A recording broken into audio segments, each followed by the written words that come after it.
Yes, reka nongere mbasuhuze kandi mbifurize kugubwa neza cyane. Ni amakuru azindutse avugwa ku butaka bwa Repubulika Iharanira Demokarasi ya Kongo. Ni inkuru ikomeje kugenda itungura abatari bake, nyuma y'uko n'ubundi umwe mu basirikare b'igihugu cya Kongo cyangwa se b'igisirikare cya Fardc amaze kuba yatangaza amakuru akomeye cyane. Ni ibintu bikomeje kugenda bitungura abatari bake, dore ko abinyujije ku rubuga rwa X, ariko n'ubundi yahise bikomeza kugenda bigarukaho ndetse mu buryo burambuye. Akomeza avuga ko n'ubundi ibi babikoze mu gitero ngo bakoze mu ijoro ryakeye, ngo bagikoreye ikaruba ngo ariho uwitwaje Sultan Makenga ngo bamurasiye. Ibyo rero byakomeje n'ubundi kugenda bitangaza abatari bake.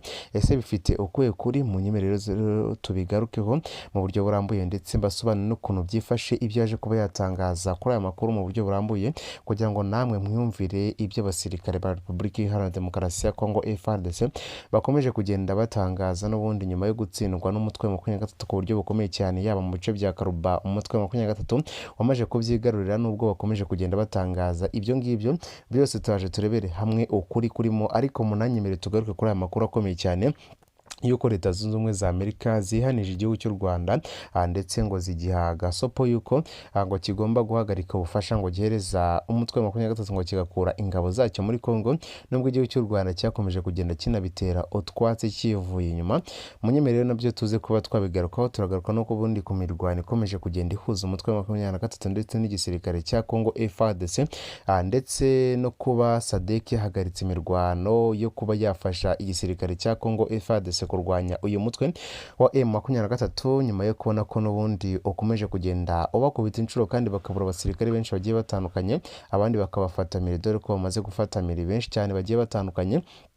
Rero iki gihugu cya Repubulika ya Demokarasi ya Kongo cyamaze kugambanirwa cyangwa se gutereranwa baje kubafasha, babwira ko bazabaha ibyo bifuza bose ari ingabo za SADC. Ariko nubwo twazita ingabo za SADC kuko nta nubwo ari zose. Ingabo za SADC zigizwe n'ibihugu byinshi, ariko izi zaje muri Kongo harimo ibihugu bike cyane, harimo Tanzania, hakabamo South Africa, ariko urumva ko n'ubundi ari ibihugu bike cyane. Urumva ko nibikomeje kugenda bihindura isura ku butaka bwa Repubulika ya Demokarasi ya Kongo. Ariko mbere yuko tugaruka kuri aya makuru, n'ubundi avuga ko uwitwaje Sultan Makenga ngo bamurasheho amasasu, ndetse akanakomeza avuga ko n'ubundi gashobora no kuba yanapfuye, ariko nawe ntiyabihamyaga neza. Ibyo rero byose nibyo tugiye kuba twagaruka, tubive imuzi tubigere imuzingo. Ariko mbere yuko nkugarukira kuri aya makuru avuga kuri Sultan Makenga, uyu mugaba mukuru w'ingabo za M23, munyemerere mbanze mbageze amakuru yuko Leta Zunze Ubumwe za Amerika zasabye u Rwanda kuvana vuba bwangu ingabo zabwo muri Repubulika Iharanira Demokarasi ya Kongo. Ni Leta Zunze Ubumwe za Amerika zongeye gusaba u Rwanda guhagarika ubufasha zivuga ko ruha umutwe wa 23 no kuvana bwangu muri Repubulika ya Demokarasi ya Kongo ingabo zivuga ko ruhafite. No busaba Amerika yatanze biciye muri ambasade yayo i Kinshasa. Iyi ambasade mu itangazo yasohoye kuri wa mbere yavuze ko Leta Zunze Ubumwe za Amerika zishyigikiye imbere gahunda yo gukorana n'abafatanyabikorwa bazo mu karere kugira ngo urugomo rukomeje kwiyongera mu burasirazuba bwa Kongo ruhagarare. Yavuze ko isaba imitwe yitwaje intwaro yose guhagarika imirwano no kurambika hasi intwaro, by'umwihariko M23 yafatiwe ibihano na Leta Zunze Ubumwe za Amerika. Leta ya Repubulika ya Demokarasi ya Kongo imaze igihe kirekire ishinja u Rwanda kuba arirwo ruha ubufasha uyu mutwe burimo n'ubwa gisirikare. Ni ibirego cyakora rwo rwakunze guhakana, ahubwo rugashinja Leta ya Kongo gukorana n'umutwe wa FDL umaze igihe ugambiriye kuruhungabanyiriza umutekano ndetse no gukuraho ubutegetsi buriho.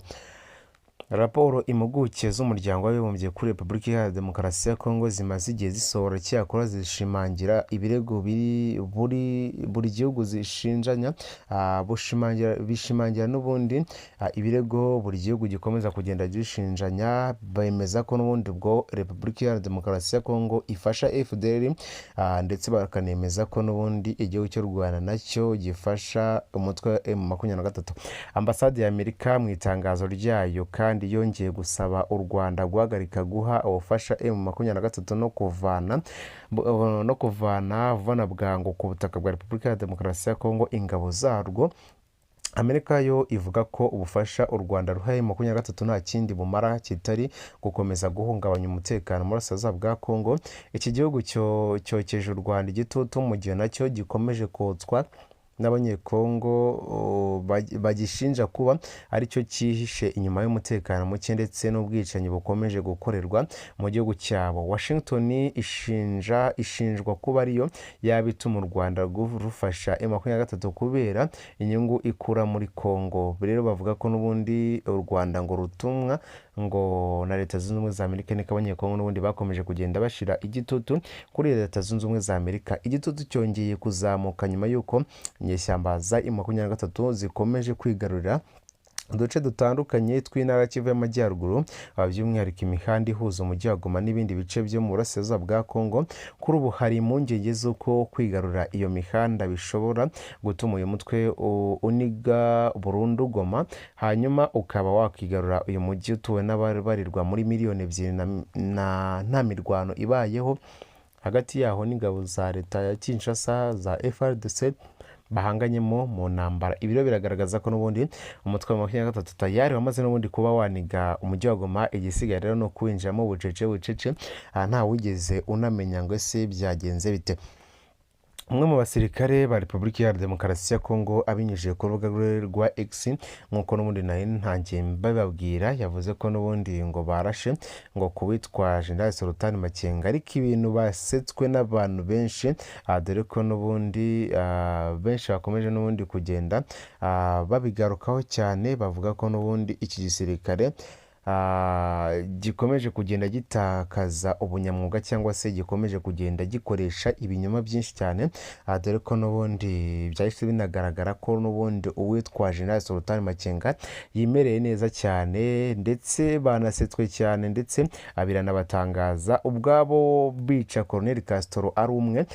Barishimye cyane ku buryo buhambaye ndetse banagenda babyina itsinzi, ariko batazi ibizababaho nyuma yabyo. Ibi rero ntabwo ari ubwa mbere ikiriya gihugu cya Kongo cyangwa se ziriya ngabo za Kongo Fardc zongeye n'ubundi kwibasira umutwe wa M23 kugira ngo batangaze ibihuha cyangwa se bamenyeshe abaturage b'abafana M23, babamenyesha bababwira ko n'ubundi umugaba w'ingabo zabo yamaze kwitaba Imana. Urumva rero byaba ari igikuba cyacitse, ariko ibi ngibi ni igihuha cyambaye ubusa. N'ubundi umwe mu basirikare ba leta ya Kongo Fardc yaje kuba yatangaza anafatanyije n'abo muri Wazalendo. Ibi rero bakomeje n'ubundi kugenda banabikwirakwiza, ariko icyaje kuba cyatangaza abatari bake nuko nyuma yaho imirwano yahise yaduka.